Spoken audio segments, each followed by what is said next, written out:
This video will show the unique construction aspects in assembling your Alta log home kit. First, check the blueprints carefully and read all of the notes. Detailed drawings are supplied covering practically every phase of the construction process. The blueprints should be checked at each step to ensure that proper techniques are used. The floor platform and foundation are not part of our kit and will not be featured in this video. However, they must be accurate, level, and square. If the platform is not square, it will show in the first course, and related problems will be multiplied as construction progresses. Should the platform be larger than specified, you can split the difference between the front and the back if necessary. Next, take all of the platform dimensions off of the blueprints. Measure the platform accurately and double-check the corner measurements. Then mark and strike the chalk lines as needed.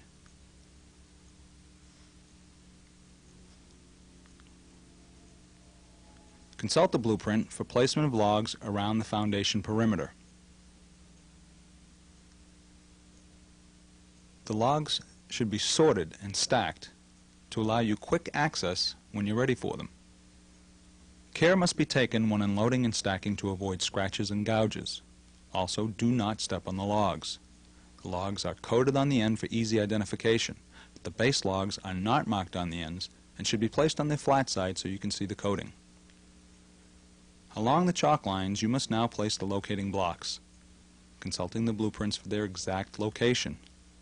These blocks temporarily hold the base course in place and are nailed along the chalk line.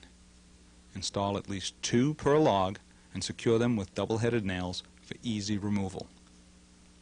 Prior to setting the base course, check the platform for perimeter high spots to avoid crowning. Locate the front and rear base logs, which are coated and have no bottom locking groove. Orient them so that the notch is up, exposing the exterior face, and place them in their correct positions.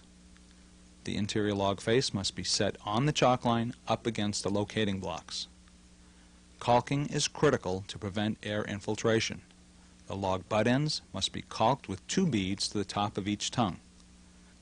It is important to draw the log ends tightly together, align the tongues, and toenail the joint, countersinking the nail to avoid damaging the tongue. Then nail temporary holding blocks over the joint with galvanized nails. Drill 2 holes per log, consulting the blueprints for details. Drill a 1-inch hole with a 5/8 inch bit, then drill the same hole through the log and subfloor with a 7/16 bit.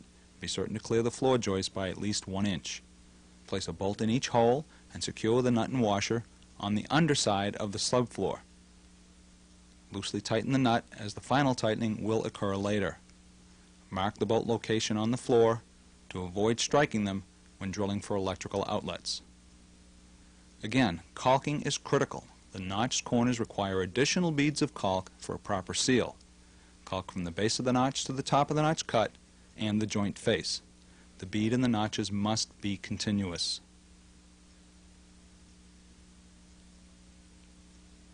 Then, locate and set the next base log in place. If it doesn't seat, use a mallet and a filler block to drive it in. Prior to tightening the lag bolts, the base course is rechecked for square from inside corner to inside corner. Look down the course for a straight run and correct for any variations. Then caulk the spline hole, insert the spline, and puddle the caulk on top of the spline.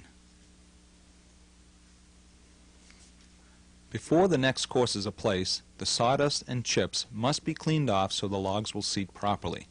The notches are caulked as described, however the channel of the exterior tongue must be caulked with a continuous 3/16 bead.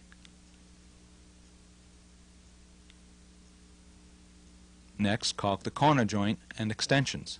Let any excess caulk dry, then cut it off with a utility knife. Locate and place the second course according to the blueprints. Again, check for plumb and square with a steel tape from corner to corner. Secure the second course to the base logs with the supplied ollie log screws. Insert the splines and caulk as previously. Then tighten the nuts on the floor bolts after the first two courses are complete. Resume placing the remaining courses according to the blueprints. Alternate between the right and left, front and rear. If a log is warped and won't seat properly, strike it from the side and top simultaneously. All joints must be tight. However, to close a gap between joints, a come-along must be used from corner to corner using an ollie screw installed on an angle to maintain position after tightening. Follow these procedures through the top course while continuously checking for plumb. Continue to check the blueprints and double-check everything. From the electrical print, locate and determine the layout of the outlets and mark them on the log tops. Drill all holes for the concealed wiring after the third course is in place and mark their location on the floor. The doorway is channeled to accommodate the wiring for the interior switches.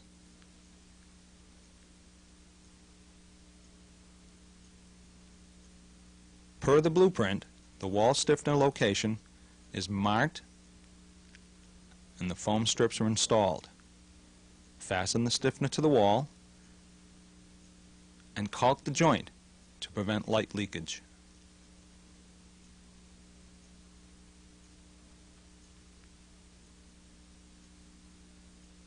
The loft or second floor system should be erected before starting the roof. Make sure the walls are straight and plumb to ensure proper rafter fit. Install the hangers as per the blueprint and secure each joist to the hanger.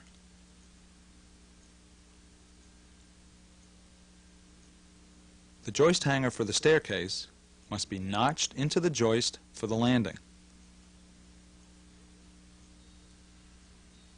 The decking is then installed and trimmed to accommodate the gable ends.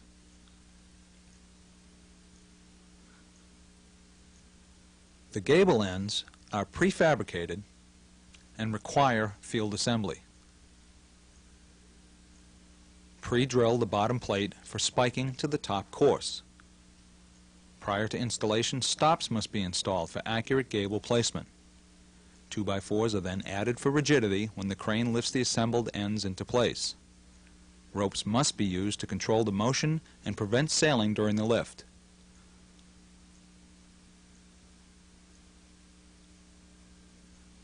Plumb and brace the gable and spike it in position. Lift the ridge beam in place, and at this time a specific size block supplied by Alta must be in position for the ridge beam if required. Locate the beam exactly on center with the proper overhang on each end.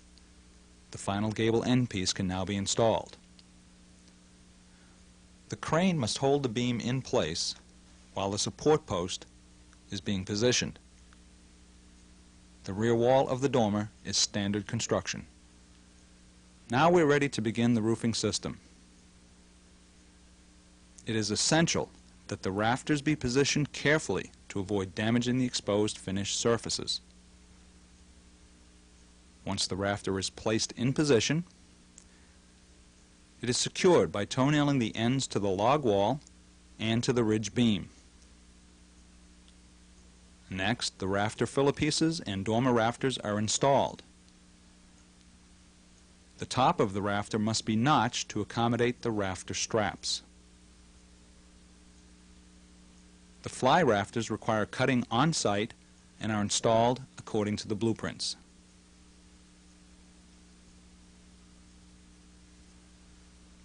Next, locate the snow blocks and apply caulk to the 15th course. Position the block and properly seat it and secure it with an ollie screw. The first course of the roof deck is installed. Then, for this optional vented roof system, a space is created by measuring the width of the soffit vent and starting the roof deck from that point. After the deck is complete, the roof blocking for containing the roof insulation and the soffit vent is installed.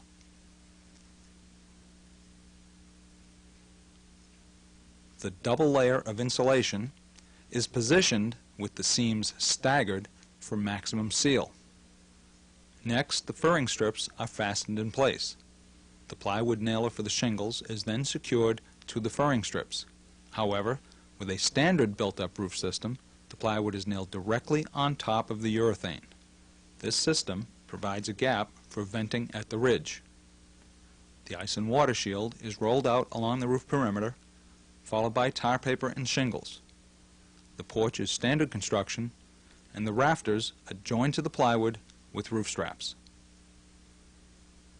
Door and window rough openings are pre-cut at the factory.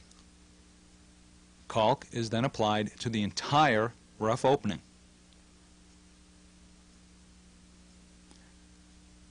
And the stiffeners are installed. Next, the exterior of the stiffener is caulked and the window is set.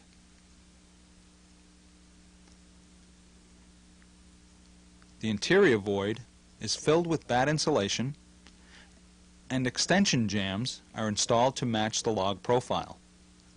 Insulation is also inserted between the log and the extensions.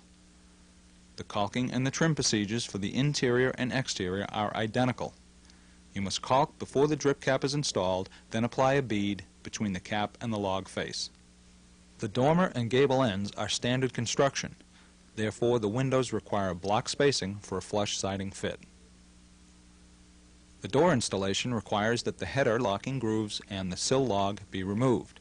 The electrical wiring must be in place in the channel prior to hanging the door. Next, caulk the door opening, install the stiffeners, and hang the door. If desired, an additional door or window can easily be cut in. Mark the wall and make a first cut with a circular saw. Then a chainsaw is used to finish the cut.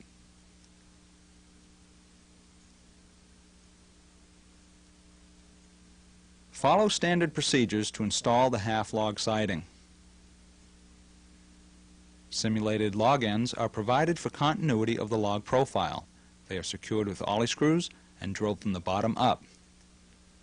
The log siding skirt is then installed on the platform. The simulated ends have a pre-cut miter, so the skirt must be cut to fit. Caulk all exterior areas shown on the blueprints.